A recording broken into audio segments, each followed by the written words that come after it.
Welcome to Science with a Twist, a podcast for curious people who enjoy exploring how science impacts our daily lives.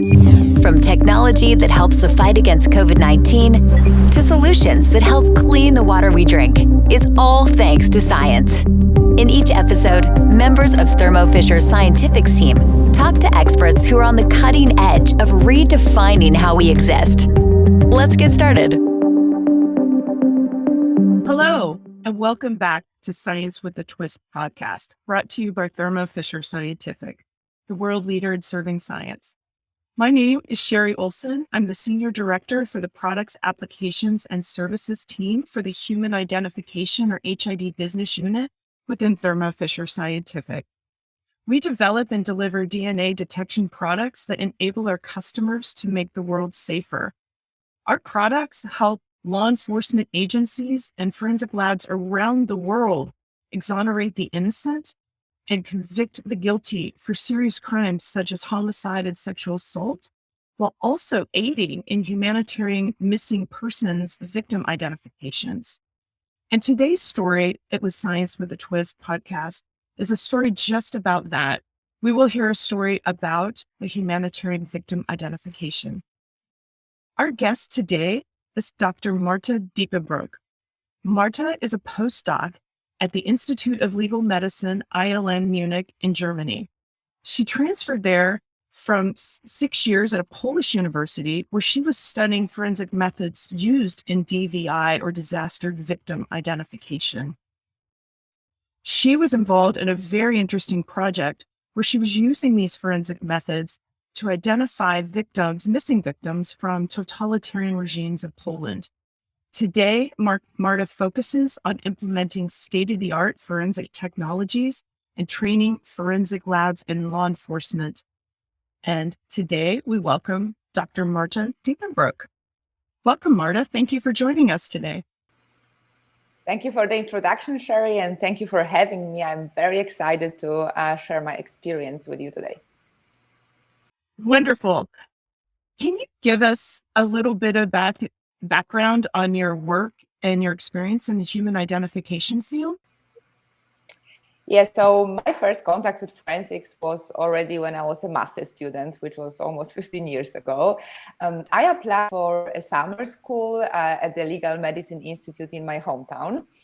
And I learned that the DNA group there does not only do forensic work, but they are also involved in exhumation of the fallen soldiers from the Second World War. So with all the love I had from my early childhood, not only for biology, but also for history, already back then I knew that this is exactly what I want to do in my life. So from the very beginning, working with bones was my biggest passion. And already during my master thesis, I worked with bones and human identification. And during my PhD thesis, I explored more the identification of mass disaster victims. So for 6 years in Poland, I worked not only on current missing person cases, but I was also a team member of the Polish genetic database of victims of totalitarianism. It was a humanitarian project that used the DNA to identify victims of Nazi and communist regime in Poland. Wow, thank you for sharing your really diverse scientific background, Marta. Can you now share with us a little bit exactly how DNA analysis is used in identifying human remains in missing persons cases? Yes, so in forensics, we generally use DNA from unknown remains and DNA from relatives of a missing person to compare their genetic material and to identify the victim by the name. So this is the ultimate goal in human identification process. But forensic DNA methods can also bring additional information about the remains that can help the identification. Also, when we, for example, do not have a direct reference material. For example, we can include in our DNA analysis DNA found in mitochondria or on male sex chromosome, the Y chromosome. these two provide us with more DNA markers. We call them haploid markers. And these are inherited correspondingly only in maternal or in paternal lineage. This means that we are able not only to look for very distant relatives, but we can also learn a bit more about the history of the family, about the biogeographic origin. And using such information is especially crucial when working with cold cases or historical cases. Well, thanks for walking us through how forensic scientists use this type of information in human identification. And now I want to really switch to a very interesting story that you were involved with during your studies. In August 2021, you were the lead author in a publication that used DNA to identify Jewish Holocaust victims at Sobibór in Poland. Can you describe an overview of the specific missing persons project you were involved with? Yes, so in the project of the Polish genetic database of victims of totalitarianism, we work with human remains found at different exhumation sites. And the majority of the victims were Polish partisans murdered secretly by communism regime for opposing the new post-war government. And this is how we got involved in the most interesting project, the Sobibor Project. And this needs a bit more of a background. Sobibór was a death camp built by the Nazis in 1942.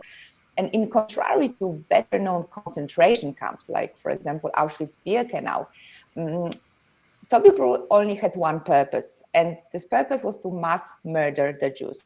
So the camp was kept secret. The people who were sent there were not sent there to work. They were sent directly to gas chambers. And it is estimated that over 180,000 people were murdered in Sobibór. A small group of prisoners organized a revolt in the camp, which led over 300 prisoners to escape. As an aftermath, the Nazis destroyed the camp, torn it to the ground, leaving no traces behind. And therefore, little was known about the camp. And archaeological work was carried out for years in order to learn more about this place. And during field work, archaeologists uncovered unexpected intact skeleton burials. It was a very surprising discovery because according to all the available testimonies, all the Jewish victims in the camp were cremated.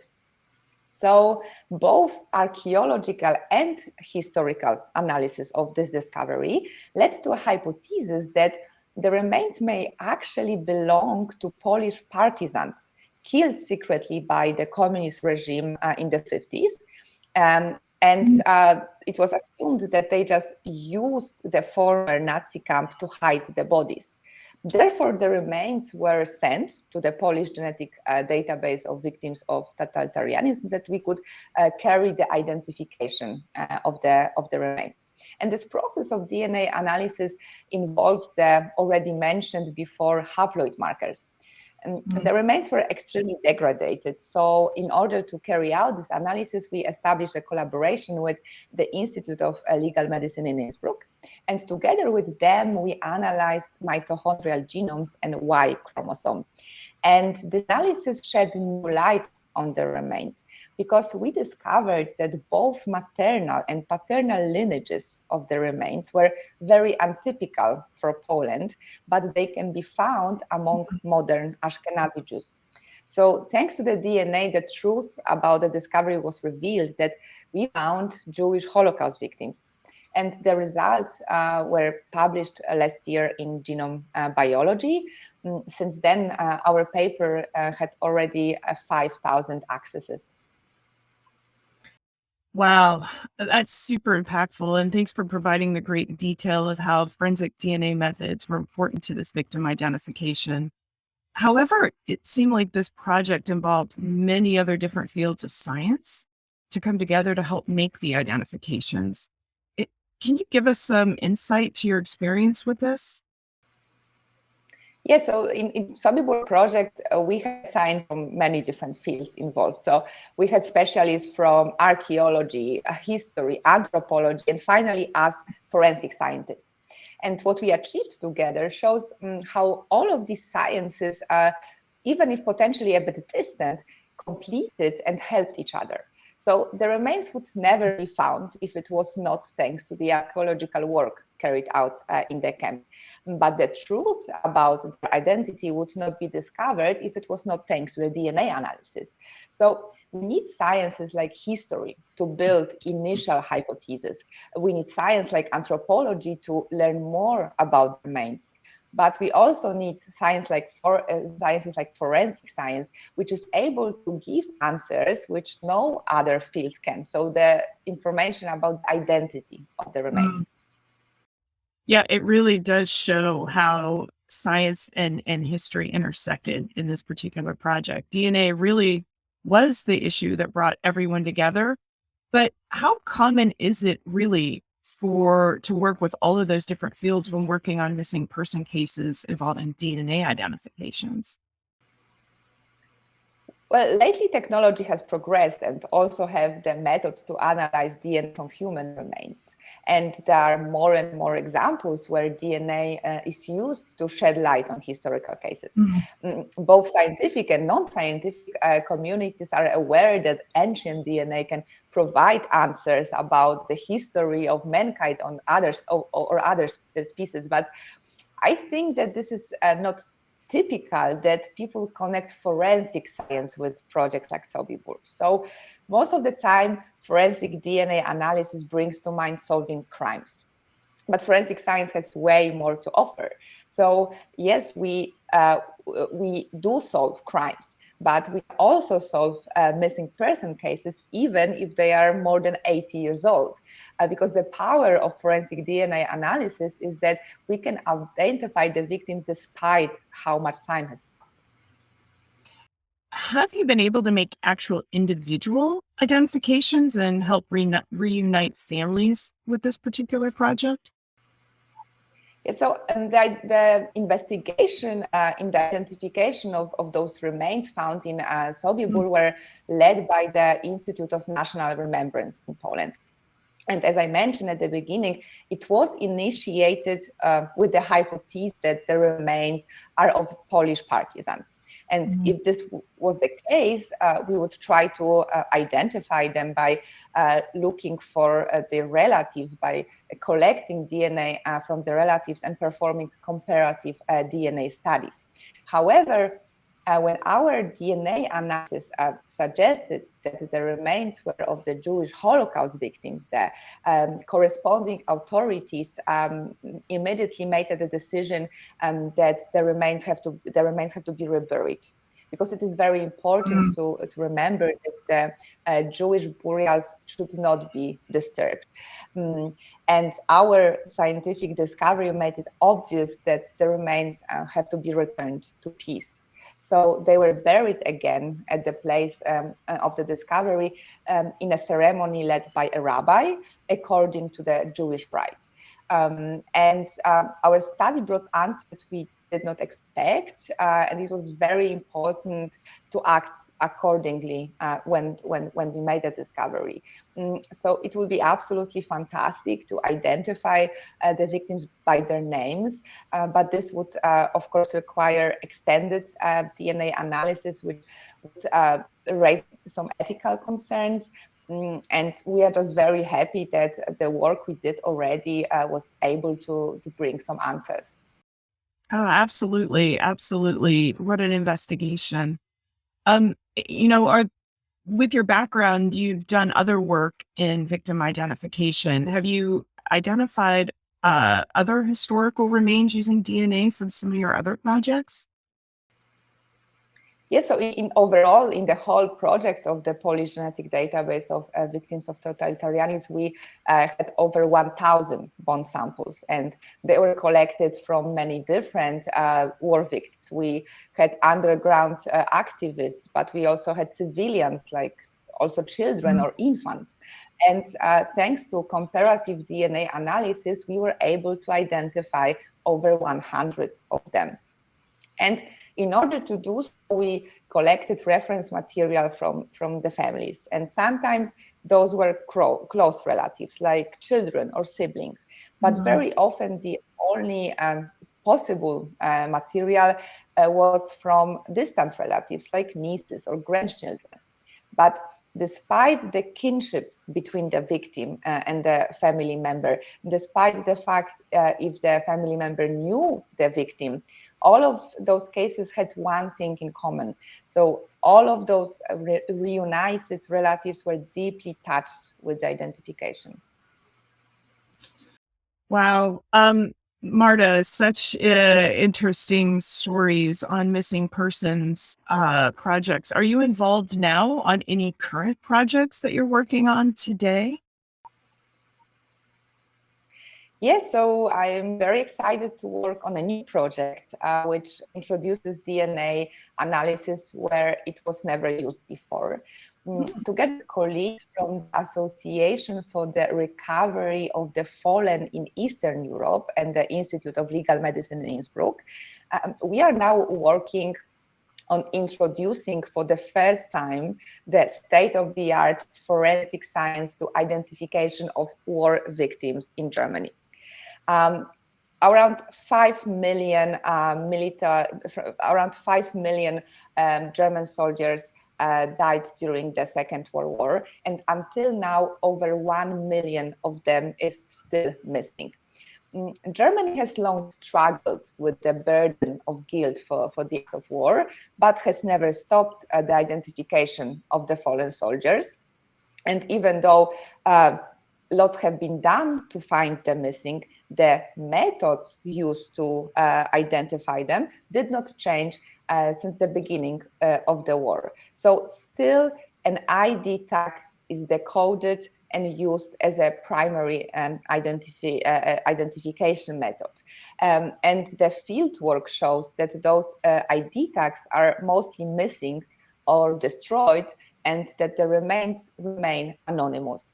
So we are now implementing not only common forensic DNA typing methods, but also the modern forensic DNA phenotyping to aid the process of the identification. And our aim is to build in the future genetic database and introduce a routine DNA-based identification of the fallen victims. Wow, advancing forensic science in new ways. So, Marta, thank you for your contributions to such an important and impactful project to our global society. And your forensic background is critically important to this part of the project. But I'd also like to know from your personal experiences working on this project while living in both Poland and Germany, what was it really like working on the Sobibor project? So, as I mentioned at the beginning, I was only a master's student when I attended my first exhumation of war victims. And later, during my PhD studies, I attended plenty of them, and I was involved in the process from the very beginning. So, from the discovery of the remains at site through archaeological and anthropological work on the remains until the bone work done in the lab. And the very first case I worked on concerned the fallen soldiers from the Second World War. And later, with my colleagues from Poland, we identified both civilian and military Polish victims from communist and Nazi regime. And then we got to the Sobibor Project where our DNA analysis really shed light on the Jewish Holocaust victims. So as you mentioned, I was born and raised in Poland. I live and work in Germany. And for me personally, but I also think for all of us, especially here in Europe, the aftermath of the Second World War is still very much present. And what I learned after all of those years working with missing person cases is that the thing that really matters is the identification of the victims, is the closure given to the families. And this has been done to all of the victims despite how much time has passed. Because we really just need to remember how awful the war is and what damage it brings, especially these days. Wow, Marta, thank you so much for your time today and joining us for this very important scientific story that brings awareness to a historical tragedy that just took place 2 generations ago. It is estimated that 11 million people, 6 million of Jewish descent, were killed during the World War II, during the Holocaust. If any viewers are interested in learning more about DNA technology used in forensics for missing persons identifications, you can visit us at thermofisher.com/HID. Thank you, Marta. I want to thank you for your time today. And thanks to our guests for tuning in to another episode of Science with a Twist. We will see you next time. Thank you. Goodbye. Thanks for tuning in to this episode of Science with a Twist. This show is brought to you by Thermo Fisher Scientific, the world leader in serving science. If you enjoyed this episode, then follow Science with a Twist wherever you get your favorite podcasts.